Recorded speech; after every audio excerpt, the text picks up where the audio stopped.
Reintegration, day 6, which means 24 hours before the next board review. Lovely. Alright, let's get started. Waking subject 147 in 3, 2.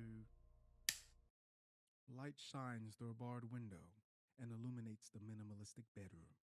A man, Malik Robinson, 35, undead, wears black sweatpants and a purple t-shirt with the words Reintegration Inc. written across the chest, lies motionless on the bed. Upon closer examination, his hands and face are bony and discolored to the point that makeup cannot conceal their peculiarity. His eyes dart back and forth underneath his eyelids as if he's watching something exciting.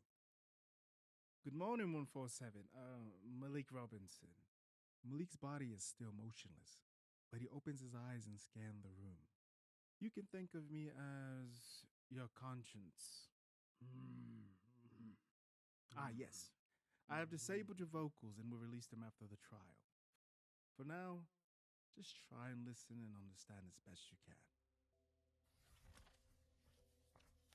Here we go. Several years ago, there was an outbreak of sleeping sickness, an undetected mutation in the DNA of the tsetse fly. This insect, native to Africa, is responsible for the outbreak. Pre-mutation, the symptoms of a bite were zombie-like traits and eventually death. Oh, sorry, am I boring you? Anywho, post-mutation, we witnessed a reanimation of millions of the deceased, but they still had the unusual side effects, the eating people thing. Except there's a minority of the reanimated that are different from the others. Malik, you are one of those minorities, and you specifically are our last hope for this program. In a moment, I'm going to administer a shock. My intent is not to harm you, but to test your receptors and reflexes. Malik's eyes start to shift nervously. Receptors check in 3, 2. Malik jolts upright in response to the shock. Perfect. So typically your kind would be in a zombie-like catatonia. However, in the past few months, we at Reintegration Inc. have noticed a return of cognition resembling ordinary human behavior. Follow the red dot. A red dot appears on the wall in front of Malik. The wall has blue, red, orange, and green squares painted on it.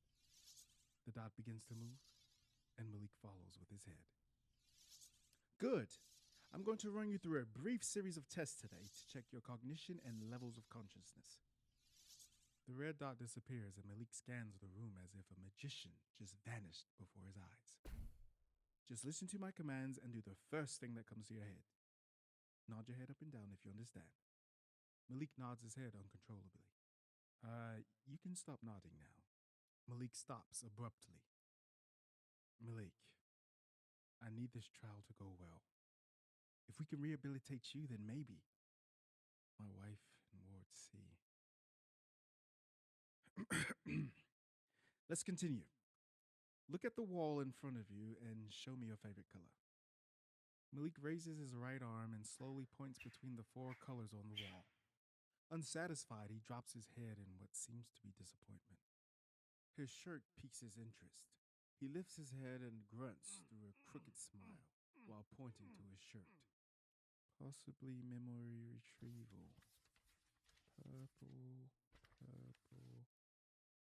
Yes, purple is your favorite color. The chimes startle Malik, and he falls off the bed and onto the floor. That's one way to get out of bed. But let's try standing and walking by placing one foot in front of the other, like yesterday. Remember? Malik stands up, quickly looks around the room, and then slowly places one foot in front of the other until he reaches the door. Malik grabs the handle and turns it. He then attempts to walk before completely opening the door and bumps into the door. He steps back, looks down at the handle, and then pulls the door open. Malik looks around, confused, and then he closes the door. Malik opens the door once more. He grins, and the sound of applause comes and goes as he continuously closes and opens the bedroom door in his amusement. All right, big guy, we've had our fun. Now head down the hall to the bathroom for the next test. Malik peeks into the hallway and looks around before heading through the threshold. Malik enters the bathroom. Good, you've located the bathroom. Right on time. Walk over to the toilet and give it a go, like yesterday. Malik walks over to the toilet, lifts the lid, and without removing his member, urinates all over himself. At least you lifted the seat this time. Let's try dental hygiene. Malik hangs his head and walks over to the sink. There's a toothbrush on one end and a human finger on the other. We're going to test your self-restraint based on your decision to either brush your teeth or snack on finger food. Malik stares at the toothbrush and then at the finger. He reaches for the finger. He stops and moves his hands towards the toothbrush. Malik smiles, grabs the toothbrush, and slowly brings it to his mouth. Suddenly, he stops and hesitantly stares at the finger. Don't even think about it. Malik looks up suspiciously before dropping the toothbrush and swiftly swiping the finger from the sink. He shoves the finger into his mouth and viciously chomps down on it. Malik panics and stops chewing. He then quickly grabs the toothbrush and gives a bloody grin before brushing his teeth. He looks around for the applause and he eagerly brushes his teeth. After a moment, it comes, and he happily brushes away. Maybe breakfast will help you get jump-started. They say it's the most important meal of the day. Malik walks into the kitchen and looks around. I would like for you to go over to the stove. Malik starts to walk over to the stove. Wait! Stop! What was I thinking? Malik's puzzled. That was close. Can't have you burn yourself to a crisp like 117, can we?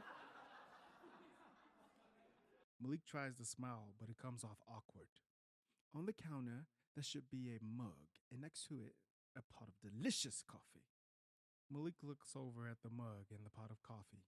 He rushes over and grabs them, one in each hand. Ooh. Malik pours coffee into the mug, severely overflowing it. Be careful, it's quite hot. Malik then places the coffee pot on the counter and ambitiously tries to drink from the mug.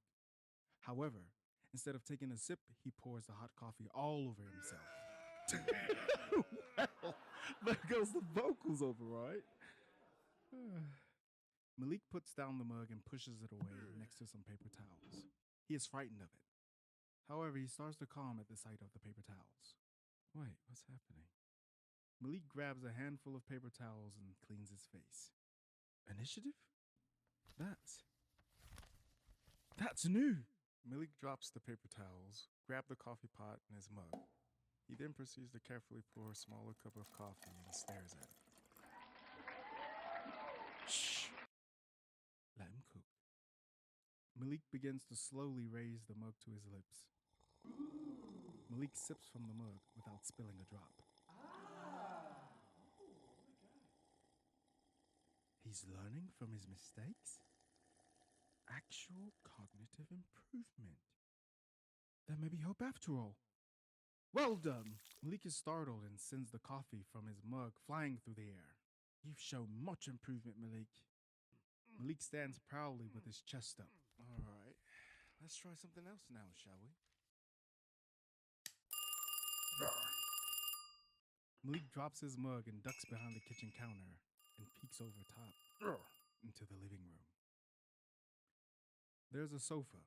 Next to it is an end table holding a lamp, black rotary phone, and a framed family photo. It's a phone, and your destiny is calling. Go and answer it.